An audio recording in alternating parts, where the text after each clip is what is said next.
What's up, ladies and gents, Noli here. Welcome to another Payday video. Today we're going to be taking some first looks at the brand new Biker character pack. Usually I'd be doing this over on the webpage, but the webpage doesn't go into the same sort of detail I would like to about the Biker Perk Deck, which is quite complicated as to how it works, and I think at first sight it looks pretty weak. And I'm not going to say it's the best perk deck out there, but it definitely is going to be much better than it appeared to me anyway initially when I looked at it. It fits a very specific role, and it does so quite well. So here we have Rust, the new character, which is of course voice acted and has the likeness of Ron Perlman. So we've got a real celebrity in the game now, not just Keanu's sort of likeness, not quite. John Wick. But as you can see from Rust, he's actually the oldest hoster in the game. He is age 61.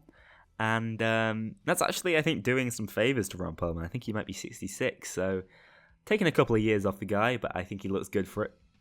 And he suits the Payday aesthetic incredibly well. This particular character mask is probably up there in my top 2 or 3. I love it. It's got that demonic style, it's got that clown style, and I think it's really typifies what this particular character pack is all about. It's all about style, and substance might have fallen a little by the wayside, but I really don't mind it. I feel like everything we've got in this particular character pack is fun to mess around with, character included, and that's what I like to see. Nothing that's going to shape the meta, but definitely something that you will have fun with and hopefully get your money's worth with.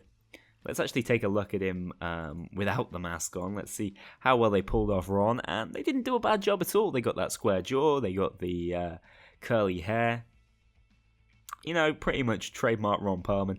Not quite perfect, but most of the way there. I think Overkill can be relatively happy with the job they've done here, and I feel like the aesthetic of the leather jacket, and I don't know, I think that's been really well done. I do think it fits the Payday universe really nicely, and whether they've nailed the face or not, the character looks great for Payday, and that's what's really important, I feel. And of course, also worth mentioning is with a new character pack, you don't only get the new aesthetic, you also get the new voice pack.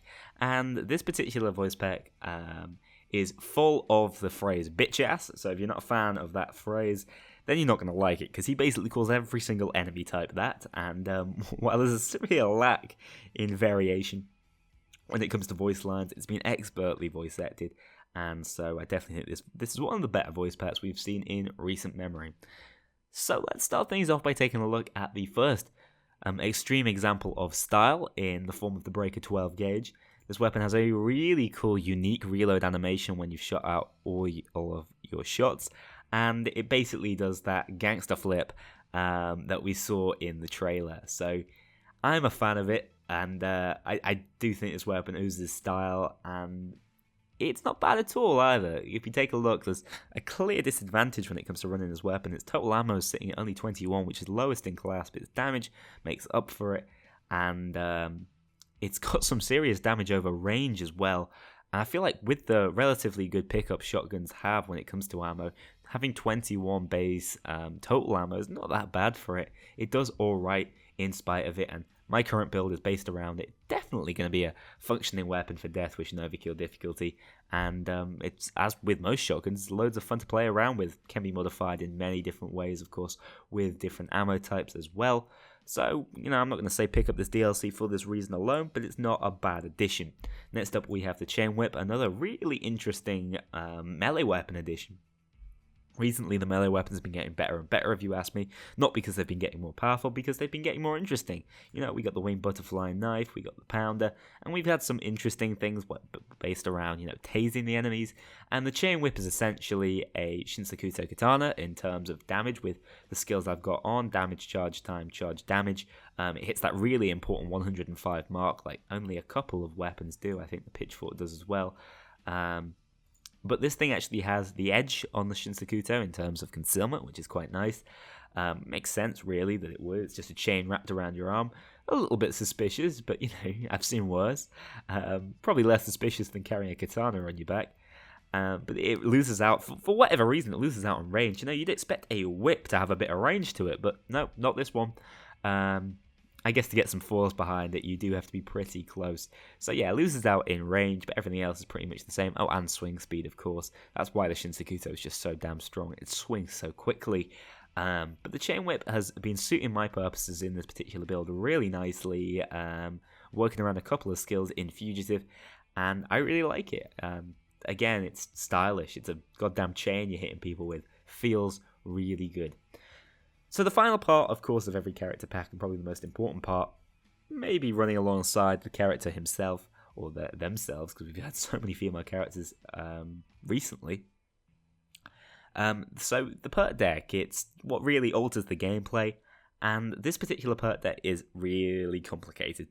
Not necessarily in terms of description, but trying to wrap your head around how this will be functional is a little bit complicated. I've found anyway, bit of an effort. So I'm going to try and help you guys out and see if you guys follow my same line of thinking.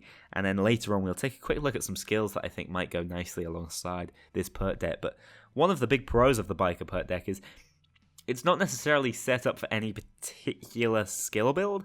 So, you could run it with a suit. I think maybe armor is going to be the way to run it, but there's no real limitations. There's no weapons you're going to want to particularly use with it.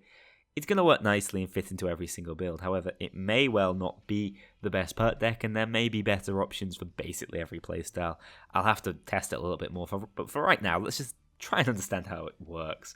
So as you can see, it's got a little bit of grinder in it, it's got a little bit of anarchist in it. It's all about regenerating armor and health. Of course, regenerating health is generally more helpful because you regenerate armor as standard. So when you pick up a kill, you gain 5 health and 5 armor, and it can't occur more than 10 times every 25 seconds. I think if they bolster some of these stats, like maybe 15 times every 25 seconds, this perk deck would be massively improved. But as it is right now, every 25 seconds maximum, you can gain 50 health or 50 armor, and you're going to probably be killing. Remember, it's you and your crew, and I think it includes sentry gun kills and convert kills.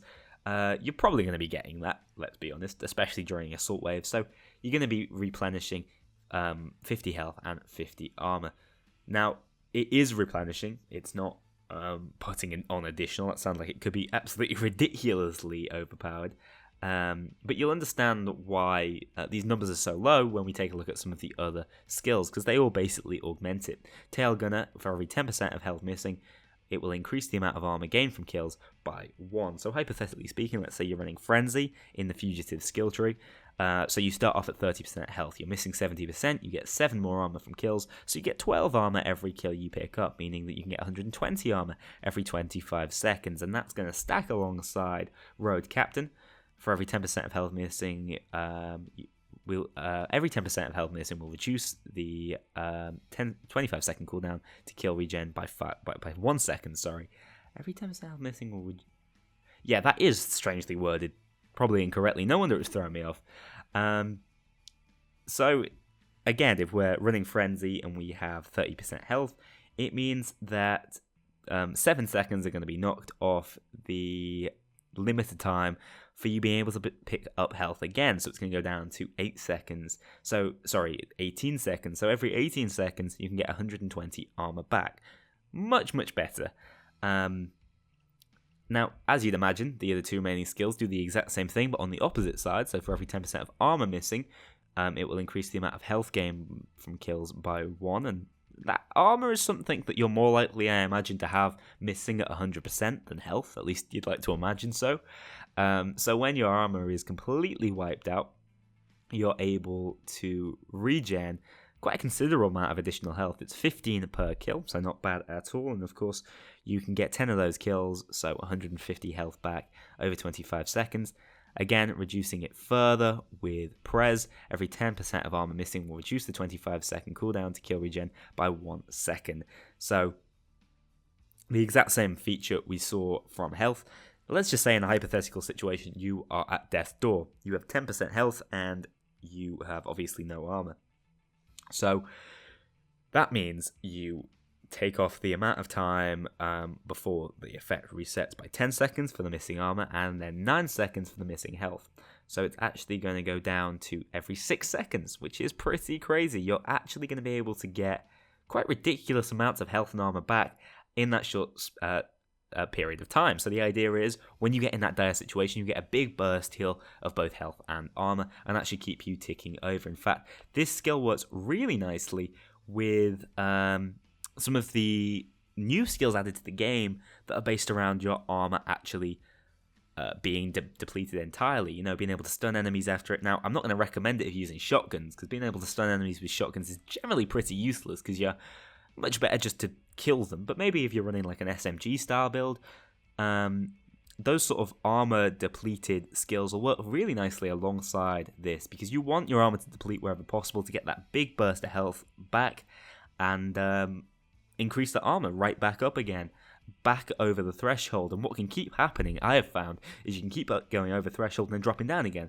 over threshold, dropping down. It's going to give you constant use of those armor breaking skills, so it's not bad in that style of setup, and I think that's probably where it most excels. So the idea behind this perk deck, just to try and round it off for you guys, is that when you get down to low health, it'll give you a massive amount of burst healing that'll bring you right back up again. But don't forget, as you heal, the effectiveness of the perk falls off and it diminishes right back into a sort of trickled heal that you will find will be topping you up over the heist. That's how it's meant to function. At least I imagine that is, and it's got a couple of issues. It has that same issue that I feel the Yakuza perk deck did, in that in order for it to be excelling, to be doing what it's meant to be doing, you have to be in a dire situation. It's never good to put yourself in a dire situation to make your perk deck work. Unlike Yakuza, the perk deck for Yakuza only really worked when you're in that dire situation. Yakuza's been massively buffed by the addition of Frenzy, by the way. With Biker, it's more about getting you out of that really tricky situation. It's a get out of jail free card that will activate quite frequently throughout a heist, but I do think other perk decks are a little more consistent and a little more useful throughout the heist. This one finds itself a little more situational, but not bad at all. Maybe not as bad as it looks when you first take a look at those really limited numbers up here, and let's just quickly take a look at some of the skills that I've been thinking about running alongside it. So for my builds that's going to be showing off the heist itself and the new weapons, I'm actually running a shotgun build because I really want to show off that Breaker 12 gauge. And I'm going to be running it alongside an armored style build with Shock and Awe, a skill that I've been getting a load of use out of alongside shotguns. But as I said, something like, where is it? In Ghost, here it is, Second Wing. This is really useful, this skill. You might even want to ace it out if you want to help your team out, because your armor is going to be breaking a lot with this perk deck for you to get use out of it, and it's going to be immediately going right back up over the broken threshold and back down again, and you're basically going to have a pretty steadily increased movement speed. Now, of course, that multiplier is not nearly as useful when you are wearing the Iron Man vest, but it's still going to get a fair bit of use, and for just a single point investment, I think it works really nicely alongside this particular perk deck. But another thing that I was thinking about, maybe trying out some technician skills trees, tower defense, sentry guns. They, I believe, will proc your kills, and it's going to work really nicely. You can play quite a defensive style with sentry guns and keep yourself ticking over. Maybe still not the best perk deck for it, but definitely worth trying out. And again, Mastermind, something like Controller. Again, I think converted hostages will will allow the perk to go off as well. And again, this might be worth trying out and seeing how well it works for you. That's it for this video. I know I wanted to make it brief, but the Biker Perk deck is weird, to say the very least. I hope you guys have a little more understanding of it now. And if you have got this DLC, let me know what you think of the new weapons. Do you think the Biker Perk deck is being underrated by me? Have you found it to be way more useful than I have? I have seen the use in it, don't get me wrong. I've just felt like it's generally throughout heist been sort of trundling along and not doing as much as other perk decks have been for me in the past. Anyway, guys, that's it for this video. I hope you have enjoyed. I'm going to be bringing you some, of course, heist videos later on. Really excited to show this brand new heist off to you guys. Thanks for watching this video. I'll see you on the next one.